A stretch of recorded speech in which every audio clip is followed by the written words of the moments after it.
A seemingly ordinary teacher, a marriage in ruins, and a devastating revelation that shakes everything up in seconds. In the next few minutes, you will be surprised by every twist and turn that transformed this peaceful life into a real battlefield. Curious to know how it all began?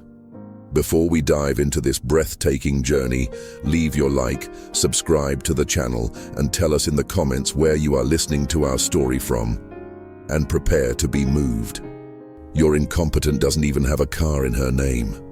She humiliated her ex-husband, a tycoon, at the hearing. But when the judge revealed the final document of the case, his expression turned into pure panic. Before we began this breathtaking story, leave your like and subscribe to the channel, as this encourages us to continue bringing you inspiring stories. The morning sun subtly entered through the large windows of the classroom, while Katerina arranged the material on the table. Her fingers carefully ran over the covers of textbooks, some already worn from repeated use. On the wall, vibrant posters displayed the work of her 7th grade students, a mix of dreams and inventiveness that warmed her heart every morning. At 42 years old, Katerina found much more than a work environment at the Rui Barbosa Municipal School. It was her safe haven, her purpose. 15 years dedicated to teaching Portuguese shaped not only her career, but also her essence. The corridors of the institution held memories of hundreds of students who attended her classes, each one leaving a mark, unique in her career as an educator, teacher Kat. Marina's high-pitched voice, one of her hardest working students, interrupted the flow of thoughts. "I finished reading the book you recommended to me." The 12-year-old girl proudly held a battered copy of The Secret Garden. Her eyes shone with excitement. "That's great, Marina. What was your impression of the story?" Katerina smiled, brushing a strand of hair from her eyes as she sat on the edge of the table, ready to listen to the student's vision. It was in these small moments that her love for the profession blossomed. The bell rang, marking the beginning of classes. As the young people entered the room, Katerina analyzed each face cautiously. She knew their stories, their challenges, and their daily achievements. On her own table, a photo in a discreet frame showed her, her husband Flavio, and their 12-year-old son Nando on a trip to the beach the previous year. That image brought comfort, but lately, something seemed different. Flavio Vasconcelos, her partner for 15 years, was a respected businessman and technology expert. His work required frequent travel, something that had become even more recurring in the last few weeks. The calls that were once daily became few and far between. Katerina forced herself to ignore the feeling of discomfort that was growing inside her, focusing on the students and the classes she loved to prepare so much. That morning she had planned a special class on poetry, while she wrote on the board verses by a contemporary author. Her mind wandered to the last conversation she had with Flavio. He had cancelled dinner to celebrate their 15th wedding anniversary, claiming an urgent meeting in São Paulo. His voice sounded distant, almost cold, unlike the attentive man she had known. Teacher João's voice, a student from the back, brought her back to the classroom. "Are you okay, ma'am?" Wrote the same word twice. Katerina noticed the mistake on the board and quickly fixed it with an embarrassed smile. "Thanks, João, until teachers get distracted." The class burst out laughing, and she took advantage of the moment to start a debate about how poetry can translate our deepest feelings during the break. Katerina went to the teacher's lounge, where her friend Ana Cortes, math teacher, noticed her tense expression. "Kat, you look down, something happened." Katerina hesitated, fiddling with the coffee cup. "It's Flavio, he's acting different." Ana, more distant. "Last week, I found a receipt from a very expensive restaurant in the pocket of his suit for 2 people, exactly on the day he said he would be in a meeting." Ana frowned, concern etched in her eyes. "She's tried to talk to him about it. Whenever I try, he cuts the subject short. He says it's business problems, that he's swamped with work." Katerina sighed, feeling the burden of doubt weigh on her. Nando also noticed. Yesterday, he asked me why his father didn't have dinner at home anymore. The rest of the day he ran between classes and activities with Katerina, struggling to stay focused on the students. At the end of the afternoon, while he was putting his books away to leave, he found a folded note on his desk. It was from Julia, an 8th grade student. "Thank you for guiding me in my essay. Teacher, you made me believe that one day I could become a writer." Those simple words brought tears to her eyes. That's why she had chosen to be a teacher, to inspire young people to discover their own potential. She carefully kept the note in her diary, along with other treasures she had collected over the years. On the way home, Katerina passed by. In a bookstore, she wanted to buy a new book for Nando, who also loved to read. While he was analyzing the shelves, her cell phone shook. It was a message from Flavio. "I'll be late today. Don't wait for me for dinner." Once again, that unwanted anguish took up residence in her chest. In the last few months, Flavio's absences became more frequent. The explanations became more vague. The man who called several times a day now rarely answered messages.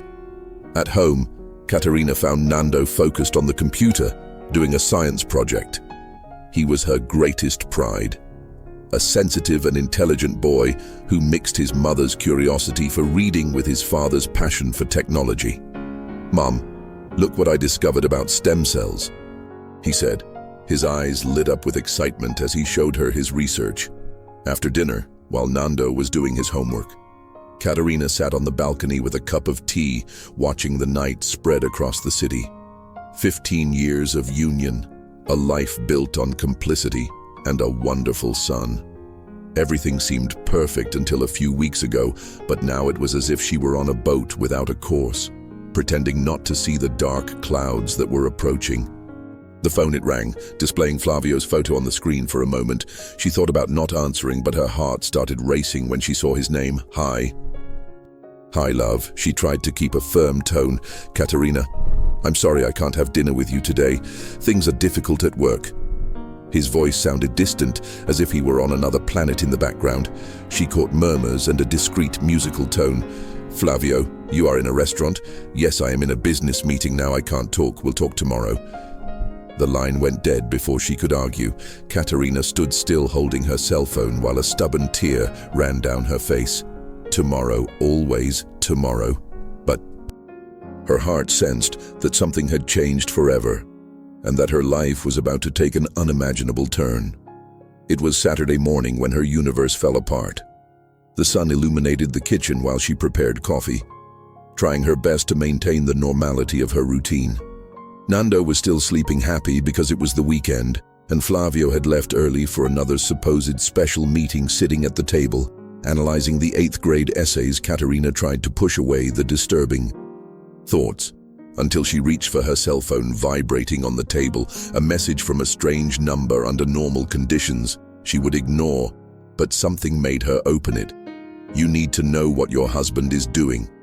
Her chest raced, and before she could interpret that first sentence, other messages came in photos. Several photos in each one of them, she felt her reality shatter a little more. There was Flavio in different places with a sophisticated young woman, confidential dinners, affectionate touches, kisses, and finally the image of the two of them entering a luxury hotel the day before that inevitable meeting. Katerina's hands were shaking so much that she almost dropped her cell phone. The woman in the photos was Bianca Castillo, heiress to one of the largest business empires in the country. Katerina had recognized her from reports about successful young executives. She was 28 years old, graduated in business administration abroad, and apparently Flavio's lover mother, Nando's half-sleepy voice made her wake up back to the real world. Quickly, she locked the cell phone and tried to calm down. "It's okay, son." "Yes, it is. Do you want pancakes for breakfast?" Her voice sounded strange even to herself. But Nando, half asleep, didn't notice while he fried pancakes for the boy Katerina. She thought about what she had discovered: 15 years of marriage, a life together. And now could that be just the tip of the iceberg? After making sure that Nando was distracted by his online games, Katerina locked herself in the bathroom and let the tears roll down her face. Muffled sobs writhed her body as those photos came back to her head like a movie. How could he? How was she so naive not to see it before? The sound of a new message snapped her out of her trance. It was from Anna Kat. "Are you okay? I felt something strange yesterday at school. Can we talk?" Katerina thought for a moment before answering. "Anna, I really need you. Can you come here in less than an hour?" Her friend arrived as soon as she laid eyes on Katerina. She understood the seriousness of it. "Nando, how about going to João's house? I heard he has a brand new game that you're dying to try," Anna suggested, understanding that Katerina needed to be alone after Nando left. Katerina showed the photos to Anna, who analyzed them in silence, in a mixture of surprise and anger. That jerk, Kat. That explains everything, the changes, the mistakes. "It's not just the infidelity, Anna. It's the lies, the disrespect. The other one is Bianca Castillo, that well-known executive. And I'm just a teacher. Don't lower yourself like that," she scolded Anna. "You're a fantastic professional, a formidable mother. Don't let him humiliate you." The sound of a key in the door interrupted the conversation. It was Flavio, an impeccable suit. When he saw Anna there, he seemed uncomfortable. "Hello. I didn't know we would have company." "Flavio." Katerina's voice was firmer than expected. Anna was leaving. "We need to talk." Anna shook her friend's hand in a gesture of support and left. Before leaving, she passed by Flavio, giving him an icy look that made him step back a few inches. After the door closed, a dense silence took over the room. Flavio loosened his tie, visibly anxious. "Katerina, if it's about yesterday's dinner..." "No, Flavio, it's about this." She unlocked the phone and showed the photos, noticing the fright on his face. Her hands were starting to sweat. "How long has it been since Flavio?" "Kat, I can explain." He ran his hands through his hair, a nervous habit she knew well. "Things are more complicated than they seem," she repeated. "How long has it been?" 6 months. The answer came, almost inaudible. "It started in a business meeting. Bianca. She understands my world, my ambitions." Every syllable stabbed him like a dagger. "And don't our son and I share your aspirations? You don't understand. The business world is complex. Bianca has contacts and influence with her. I can expand my business and scale it to a new level. So that's it. 15 years of marriage discarded by your greed?" She stood up, trembling. "You're not fooling just me. You're fooling our family. Stop the drama." Flavio raised his voice. "You always knew that I wanted to grow, but I can't settle. I need to evolve. Bianca offers me opportunities that you never could." The slap hit him before Katerina realized what she was doing. The crack crossed the room, accompanied by a terrifying silence. "Get out!" Her voice came out between her teeth. "Get out of my house. My house." He laughed cruelly and coldly. "Nothing here is yours, Katerina. The property, the car, everything is registered in my name. You're just a teacher who can barely pay her own bills." "Is that what you think? You're going to demean me like that?" Katerina felt a courage she didn't know she was burning inside her. "So take everything, but don't think it's going to destroy what I've built. My dignity is priceless." "Flavio." He looked at her as if he was seeing her for the first time. "You won't be able to support yourself without me. Kat, you'll soon understand that you depend on my mistaken money." She walked to the door and opened it. "Now leave when Nando comes back. You're going to explain to him why you broke up our family." Flavio picked up the folder and went to the door, but before leaving, he turned around. "You're still going to regret it." When the door slammed, Katerina slid to the floor, defeated. The tears returned. They were no longer of despair, but of anger and the desire to react. He was wrong. She was worth much more than he imagined. The cell phone vibrated again. Same anonymous source. "There are more things you need to find out." It's not just in his love life that Flavio is causing damage. His business is not as correct as it seems. Caterina stared at that message for a long time. Something inside her had awakened the dedicated teacher, and the devoted wife still existed, but now a woman was also born willing to fight for justice. Flavio had no idea that he had stirred up a force that she had never suspected she had. The days that followed Flavio's departure were a mist of pain. It was as if Caterina lived in a parallel universe. The house that had once been full of laughter now lay in a melancholy silence. The empty space in the closet, the photos of the couple still on the wall. Everything had become a bitter reminder of the betrayal that had reduced her life to ruins on Monday morning. Caterina stared at her own reflection in the bathroom mirror, deep eyes of someone who hadn't been able to sleep for days. How to face the classroom, the looks of her classmates, and above all, how to tell Nando. The boy had spent the weekend at João's house without witnessing the storm. When he returned, Flavio had already gathered some of his belongings. "Mommy, where is my father?" asked Nando with surprising maturity. "Son, we need to talk." Caterina made him sit on the same sofa where days before she had confronted Flavio. "Your father decided to stay away from home for a while. Is it because of that girl in the photos?" The question caught Caterina off guard. Nando continued, his voice weak. "I saw pictures of him with a woman on his cell phone when he asked me to find a number, but I thought I was misunderstanding." Caterina's heart ached. Her son carried that doubt alone, trying to protect her. She hugged him, feeling his tears wet her shoulder. "I'm sorry, Mom. I should have told you. No, you're not to blame for any of this. None of this is your responsibility." She wiped her own tears, staring at the boy. "We're a team. The two of us will get through this together." That afternoon, the financial truth was laid bare in a devastating way. First, the bank called, warning her that the card was blocked. Then she found out that Flavio had suspended the joint account. The reserves she believed she had simply disappeared. Anna found her in the teacher's lounge, alone, leafing through statements with a distraught expression. "Kat, you look pale. What happened?" Flavio took everything, Anna. She showed him the bank screen. "I discovered that he had been withdrawing large amounts for months. Everything disappeared." That scoundrel Anna sat down next to him with furrowed eyebrows. "This is illegal. You are married. He has responsibilities." "Theoretically, yes, but in practice, the apartment is in his name, the car is the same, even Nando's school. How am I going to pay?"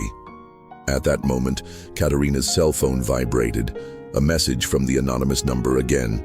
"Check the statements from the last few months. Look for transfers to a certain Stratos Holding. Who is sending you this?" Anna asked curiously. "I have no idea, but so far the tips have been confirmed." Caterina opened the bank app. "Notice this.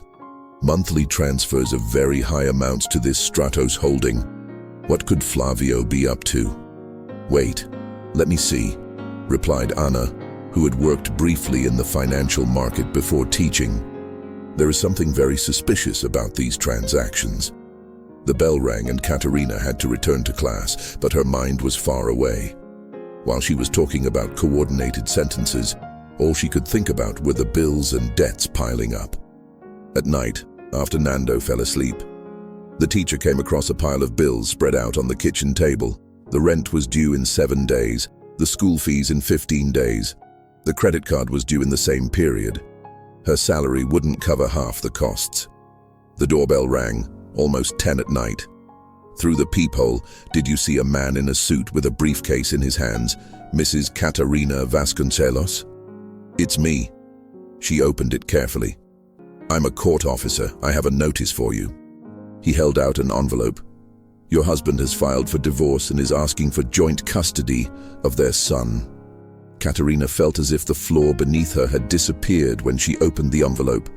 The sentences danced before her eyes.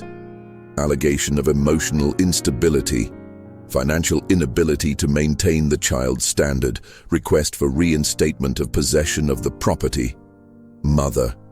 Nando appeared in the hallway, his eyes heavy with sleep. Who was nobody important? Son, go back to bed. I'll say goodnight to you. When Nando returned to the room, Katerina collapsed on the couch, sobbing in disbelief. It wasn't enough to destroy the marriage. He still wanted to take her son away. The tears that she had held back all day were now released, bitter and incessant. Her phone vibrated again. The unknown number. Don't let him scare you. I have proof that Flavio is involved in something big and illegal. Meet me tomorrow at 4 p.m. at the Imperial Bookstore Cafe. Come alone. Katerina looked at the message for several minutes. Part of her asked to ignore it, but the other part screamed that she needed to act, not only for herself, but mainly for Nando. The teacher, who she had trusted the best in people.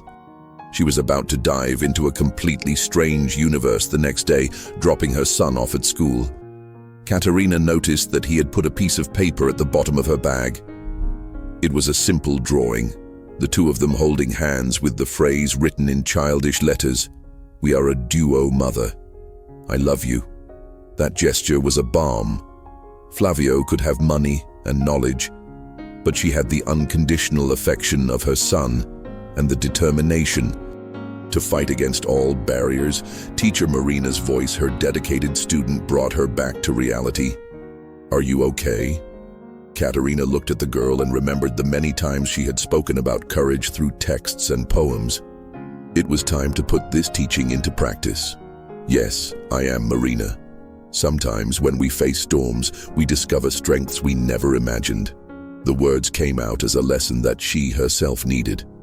At that moment, the afternoon arrived, and with it, the uncertain meeting at the cafe at Livraria Imperial.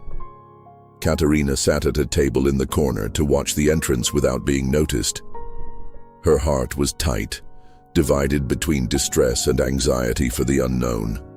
She saw a woman with an elegant appearance entering the place. She recognized something on her face, but didn't know exactly what it was.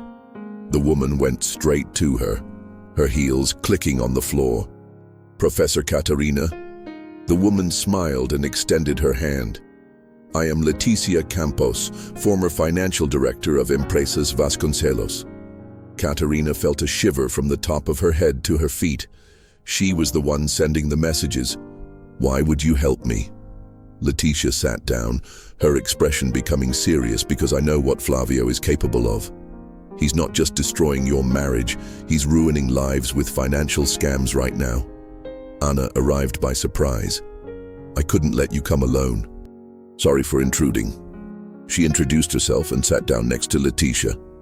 "I'm Anna, a math teacher and former analyst at the central bank." "Former analyst?" Leticia reacted in surprise.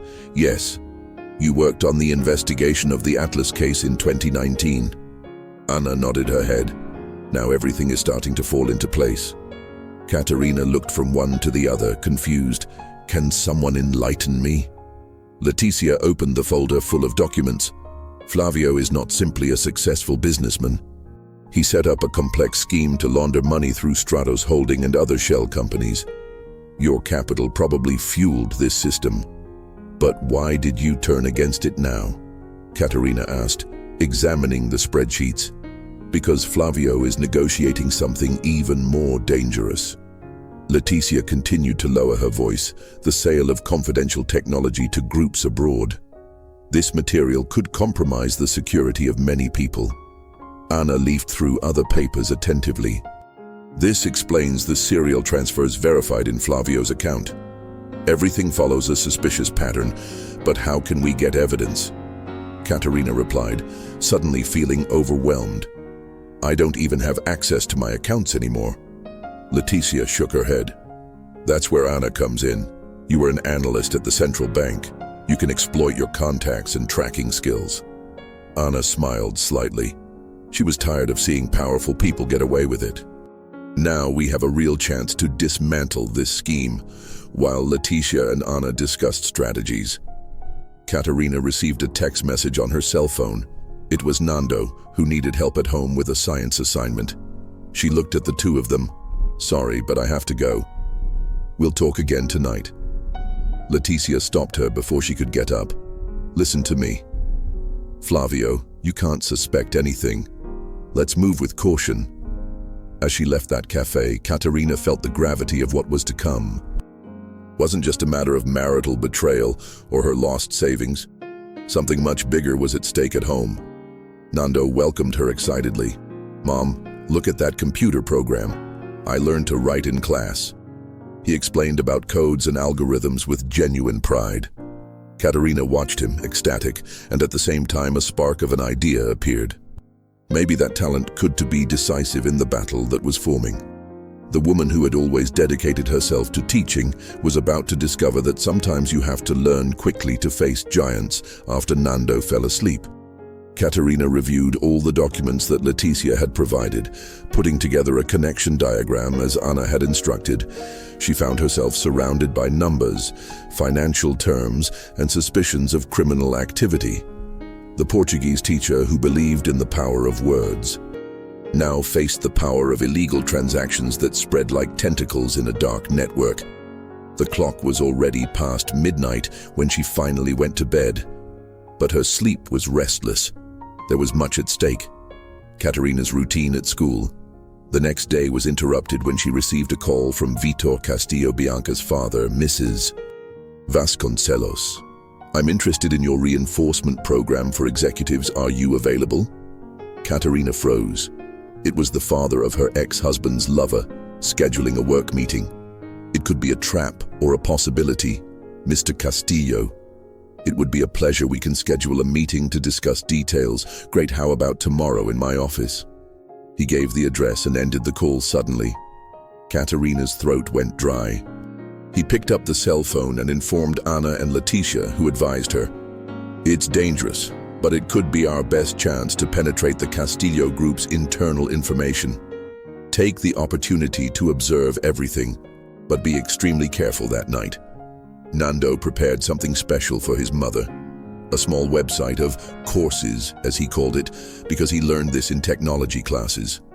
"Mom, if you want to offer consulting services, I can create a simple system for people to hire you." Caterina hugged her son with tears in her eyes. "You can't imagine how much strength you're giving me." The next day, she chose a dark blue suit that she had bought for professional occasions and looked at herself in the mirror before leaving, wondering if she was prepared for this turn of events.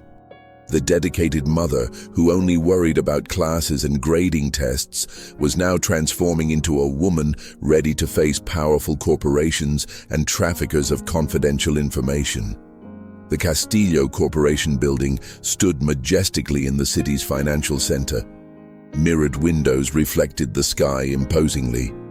Caterina arranged her briefcase, and she took a deep breath, went through the revolving doors and got into the elevator, and put into practice Leticia's tips for identifying suspicious behavior and Anna's on how to act in high-level meetings.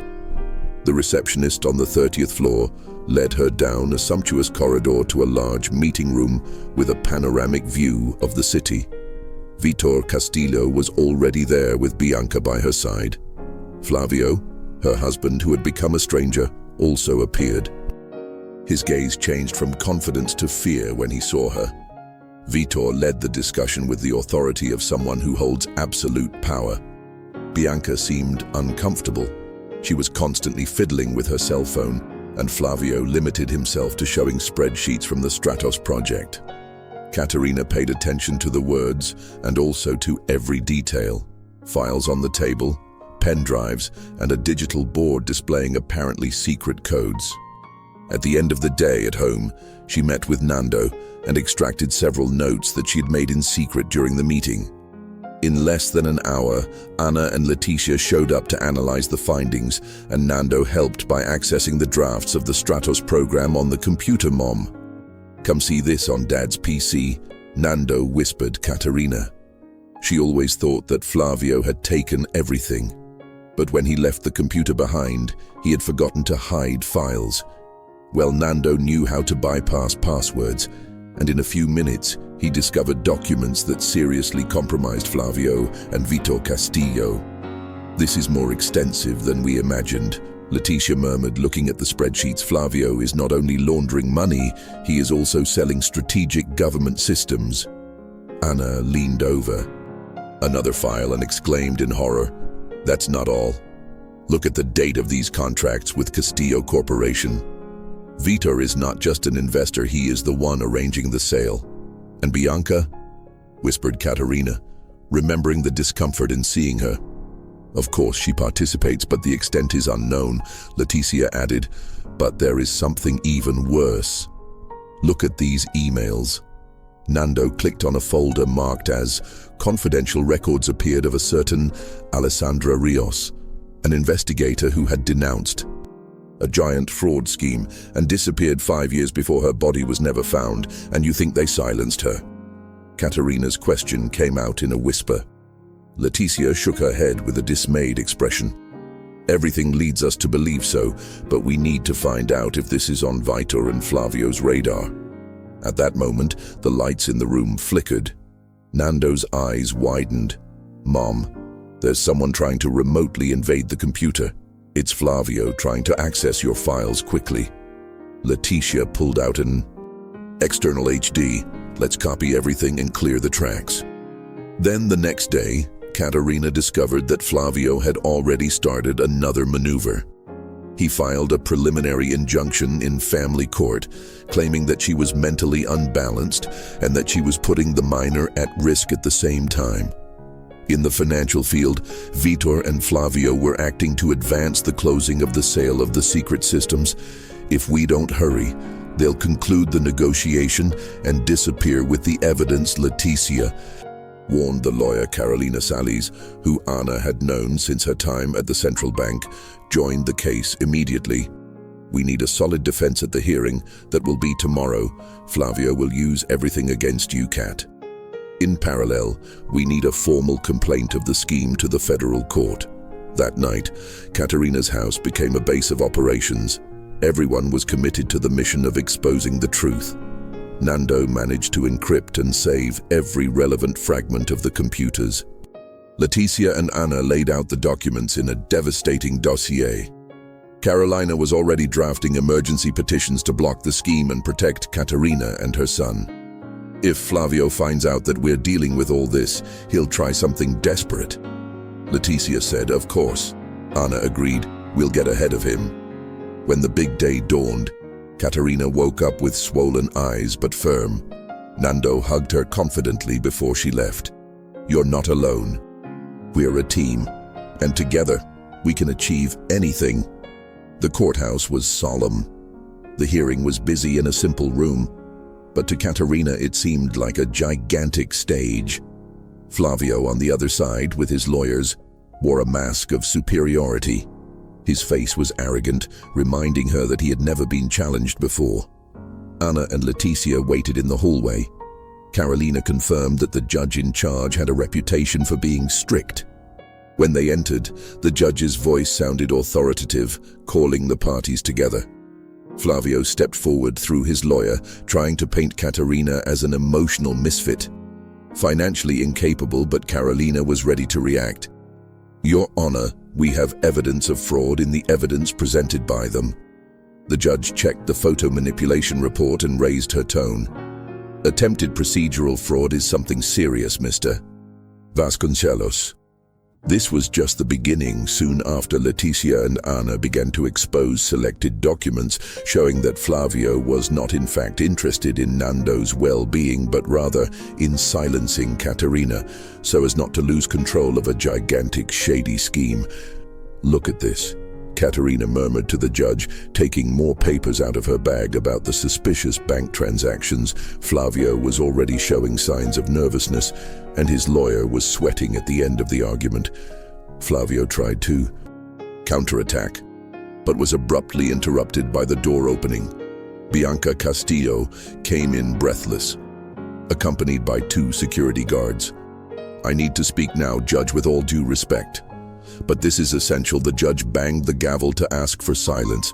Bianca approached and handed over a bulky folder. "Vitor Castillo, my father is not who everyone thinks, and neither is Flavio. They are selling ultra-confidential technology. And so he went on detailing how he had discovered everything, and for the first time regretted participating in the triangle that hurt Katerina. The room became tumult when he saw the evidence. The judge demanded order and ended the session decreeing that the guard remained with Katerina, that Flavio and Vitor were about to be investigated. Immediately, some federal agents were called and the arrests soon came. Flavio was handcuffed on the way to the police car as open-mouthed as he was furious. Vitor also surrendered. Bianca, in turn, made herself available to testify. Nando and Leticia celebrated, hugging each other, the legal victory. But there was still the doubt. What about Alessandra Rios? In a parallel investigation, they discovered that she was alive, imprisoned in an isolated clinic guarded by Vita's security guards. The operation to rescue her was successful, with the help of the information that Leticia had kept for years. Alessandra was released, weakened but aware of what was happening. It was 5 years trusting that one day someone would take them down, whispered the former investigator when she met Katerina. Thank you for being brave in facing this giant system. Flavio and Vitor were detained and sentenced for a long time. But the impact of that scheme spread to several sectors. Agents from all corners discovered that the hole was much deeper. There were interventions in several businesses and arrests that multiplied in a few days. Meanwhile, Katerina continued teaching, but now combining her work with consulting on effective communication and ethical values for budding entrepreneurs. Nando began to collaborate with cybersecurity authorities, adapting the program he had created and helping to dismantle other money laundering and espionage networks. Bianca transformed the Castillo Corporation into an exemplary case of honest governance. Leticia reversed her financial skills to strengthen anti-corruption institutions, and Anna became a national reference in investigations of banking crimes. The professor who was once underestimated was reborn as an unbreakable force, each new day leading Katerina to realize how far one can go when one gathers the truth, courage, and the power of those who decide to never keep quiet again. The true masterstroke was not only the revelation of Flavio and Vitor's crimes, but the metamorphosis of a woman who saw the pain transform into a willingness to defend everything she loved. The new beginning was real, not only for her, but for everyone who believed that the right path is to face lies and injustices. In the end, the great lesson was clear. Never doubt the power of someone who acts in the name of the truth.